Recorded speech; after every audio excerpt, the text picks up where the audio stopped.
প্রতিপক্ষকে ফাঁসাতে অপহরণ মামলা দিয়েছেন ১৭ জনের নামে।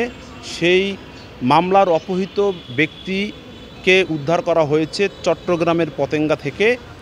আমরা যতটুকু জানতে পেরেছি মাদারীপুর সদর উপজেলার শ্রীনাথদ্বীপ বাজিতপুর এলাকার ইলিয়াস মোল্লার সাথে প্রতিবেশী রেনু বেগমের পারিবারিকভাবে একটু বিরোধ চলছিল। সেই বিরোধের জেরে সদর মডেল থানায় অভিযোগ করা হয়। সেই অভিযোগে ১৭ জনকে আসামি করা হয়।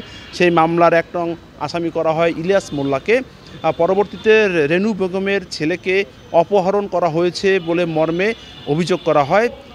এই অভিযোগ পেয়ে তদন্তে নামে পুলিশ। পরবর্তীতে তথ্য প্রযুক্তির সহায়তায় সদর মডেল থানা পুলিশের পক্ষ থেকে চট্টগ্রামের পতেঙ্গা থেকে উদ্ধার করা হয় রেনু বেগমের যে অপহৃত ছেলে রয়েছে।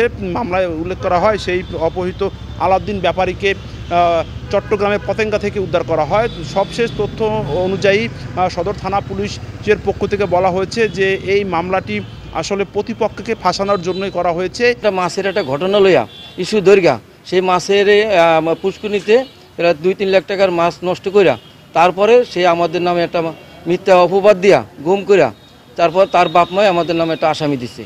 সেই আসামি হয়তো এখানে গডফাদার আছে, কিছু লোক আছে দলীয়গতভাবে সাগর মেয়ে আইডিকোনা করতেছে ঢাকা বৈশা শিলুপতি। এই ঘটনা আমরা আলাউদ্দিন সন্ত্রাসী ওই আমাকে ওই পোলাফান মাছ মারিয়া আর অনেক ভাই বেড়াদার নইয়া মাছ মুছ মারিয়া আমাকে নাকি অন্য একটা আসামি দিছে, ওর বইনগর দিয়া একটা আসামি দিছে। আর আমরা একটা অরানের উপরে আছি। আমরা কিছুদিন আগে ইলিয়াস ব্যাপারীর পুকুরে মাছ মারা যায়, বিষ প্রয়োগ করার কারণে মাছ মারা যায় এবং পার্শ্ববর্তী রাজুর থানায় একটি অভিযোগ করা হয়।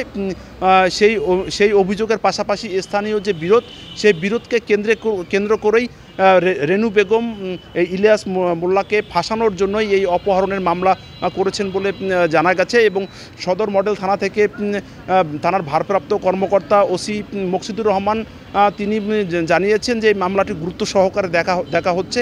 গত ৫/৪/২০২৫ তারিখে একটা অভিযোগ সংবাদ পাই যে একজন লোককে মারধর করে তাকে গুম করে রেখেছে। এমন সংবাদের ভিত্তিতে এই ভিকটিম আলাউদ্দিনের মা বাদী হয়ে একটি মামলা দায়ের করে। উক্ত মামলা তদন্তকালে আমরা উক্ত ভিকটিম আলাউদ্দিনকে অর্ধরাত্র চিটাগাং এলাকা থেকে চিটাগাং পতেঙ্গা এলাকা থেকে তাকে আমরা উদ্ধার করে তাকে থানায় নিয়ে আসছি। মামলা তদন্তাধীন আছে এবং এই মামলা ঘটনার সঙ্গে জড়িত অন্যান্য যারা আসামি আছে, যারা এই ঘটনার সঙ্গে জড়িত আছে, তাদেরকে গ্রেপ্তার করার জন্য আমাদের তৎপরতা অব্যাহত আছে।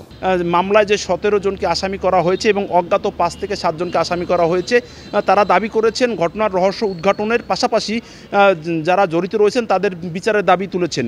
তো সব কিছু মিলে বলা যায় যে মাদারীপুর সদর উপজেলার শ্রীনাথদ্বীপ বাজিতপুর এলাকার যে অপহরণের ঘটনা, সেই ঘটনার এখন পর্যন্ত অপহৃত ব্যক্তি আলাউদ্দিন ব্যাপারীকে উদ্ধার করা হয়েছে এবং পুলিশ হেফাজতে নেওয়া হয়েছে। তো এই ছিল আমার কাছে সবশেষ।